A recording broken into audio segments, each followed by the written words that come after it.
Imagine handing your resume over to an elite career strategist. Right, like standard practice when you're looking for a pivot. Exactly. But instead of asking the standard question, how do I get hired? You ask them something totally different. You say, give me a brutal structural analysis of why traditional companies should be absolutely terrified to hire me. It's just such a wild reversal. It really is. And that is the exact paradox you, our listener, have dropped on our desk today. Welcome to the deep dive. We are looking at a really fascinating, honestly, kind of intimidating stack of highly personal documents from a man named Shane Boole. Yeah, intimidating is a good word for it. Right. We have this sprawling 20-year CV, a really poignant short essay on identity, and this fiercely intelligent prompt. And the prompt he included doesn't ask for a pat on the back. It asks one very blunt first-person question.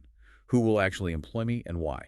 Which is just a stunning reversal of how we normally think about employability, Usually a CV is this tool of persuasion. Yeah, an exercise in smoothing out your rough edges. Exactly. You're trying to fit into whatever shaped hole a corporation happens to have open. But Shane has essentially handed us his life's work and demanded what he calls a brutal constraints analysis. He's not messing around. No, he really isn't. He is acutely aware that his intellect and his worldview they create friction. He wants us to look at his psychological profile, his deep critique of institutions, and tell him the unvarnished truth about where he actually belongs. Which means our mission for this deep dive is to step into the shoes of that elite career strategist. We're taking his prompt seriously. We have to. But to answer his question of whether we would employ him, we first have to understand what he actually does. Because looking at his background, there's this massive, almost tectonic duality. Yeah, the two halves of his career are so distinct. Right. So for over 2 decades in Australia, Shane has been building the very corporate structures he now critiques.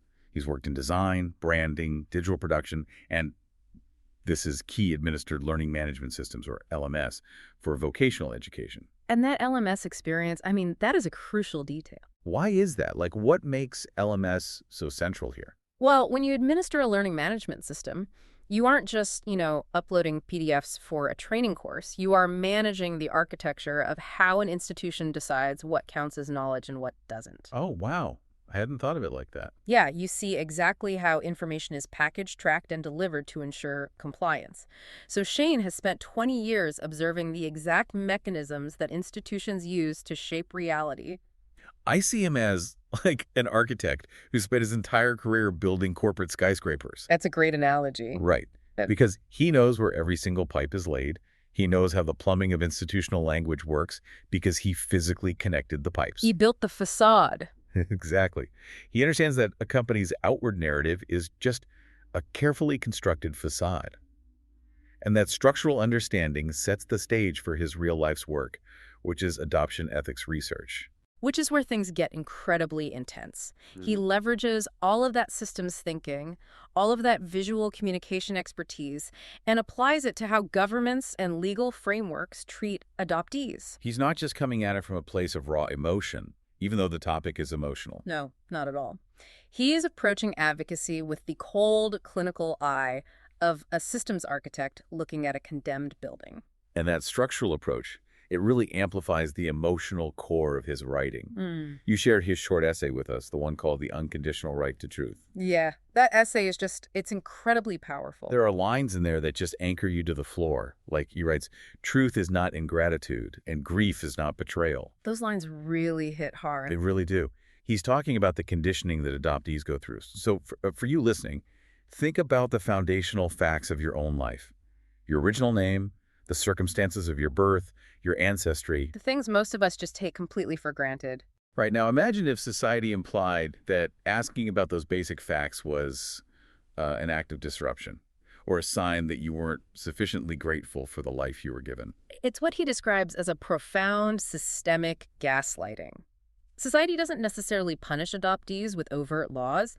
It punishes them with silence, with the threat of alienation. Keep the peace, basically. Exactly. In the essay, he points out that adoptees are implicitly told their survival requires them to protect the comfort of everyone else, to maintain this, happy rescue narrative. Right. Don't rock the boat. Right. And what Shane is fighting for is the basic human right to exist in reality, the right to possess your own biological and historical truth without being framed as a problem.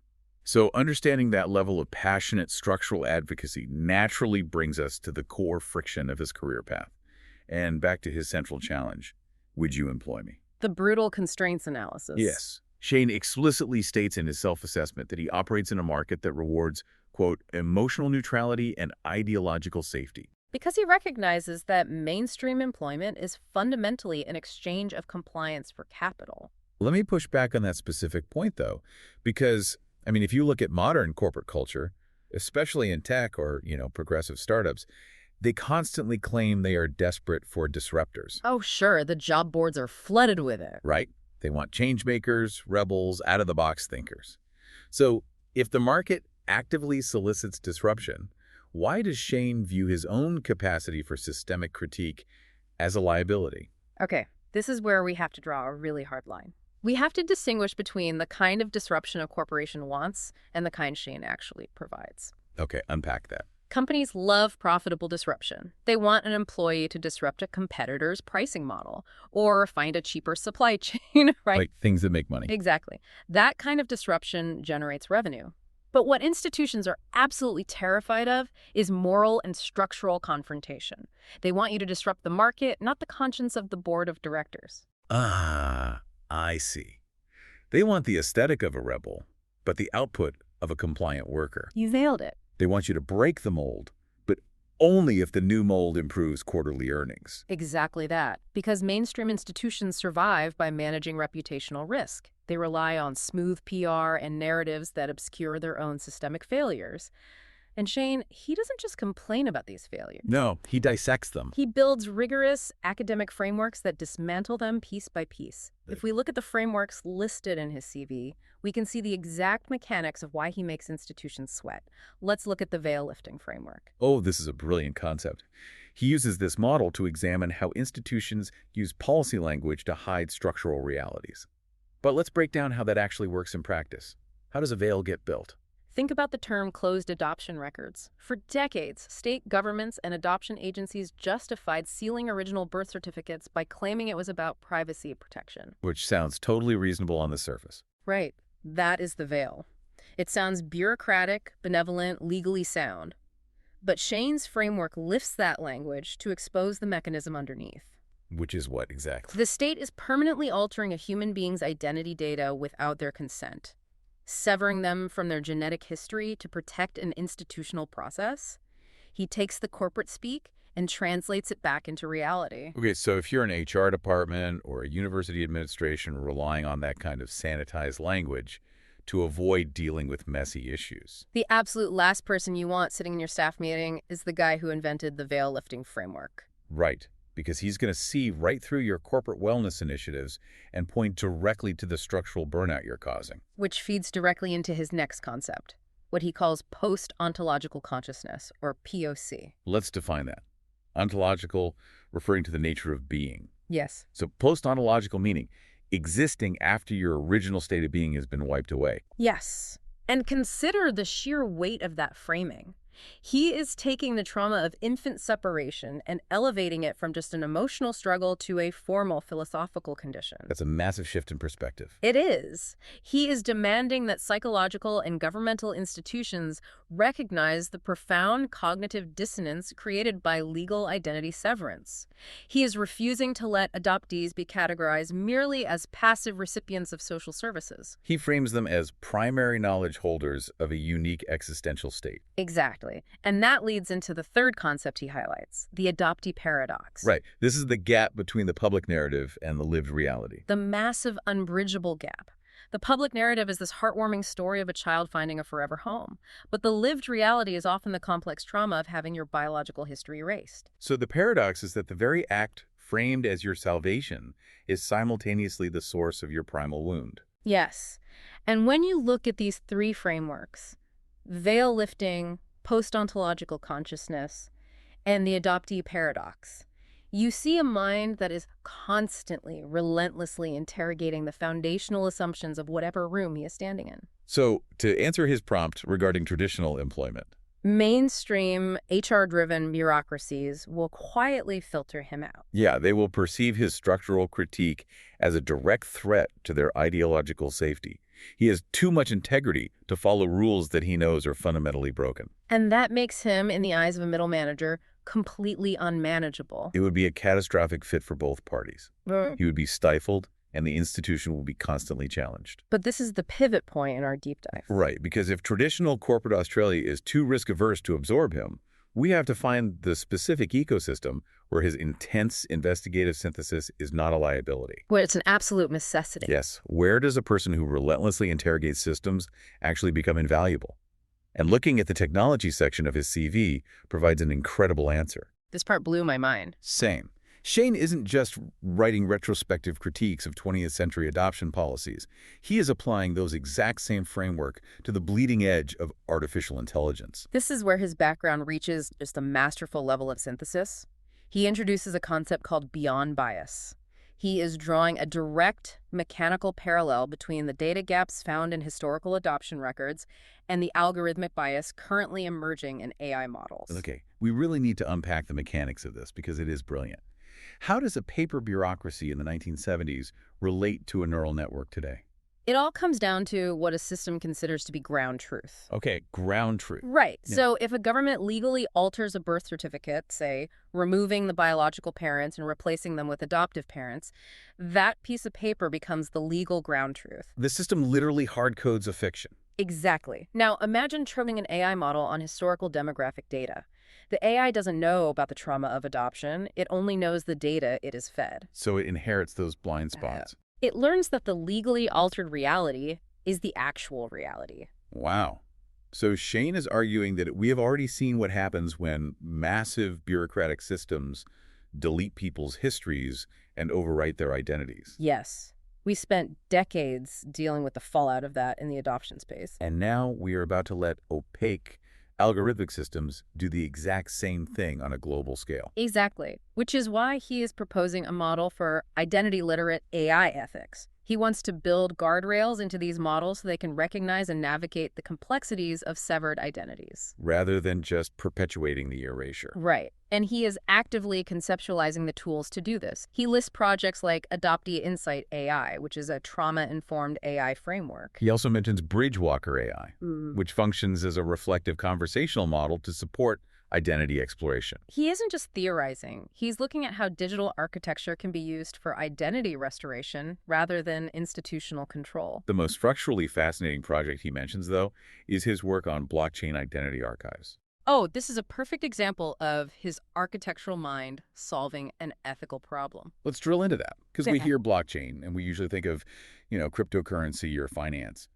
But he is using it for genealogical preservation.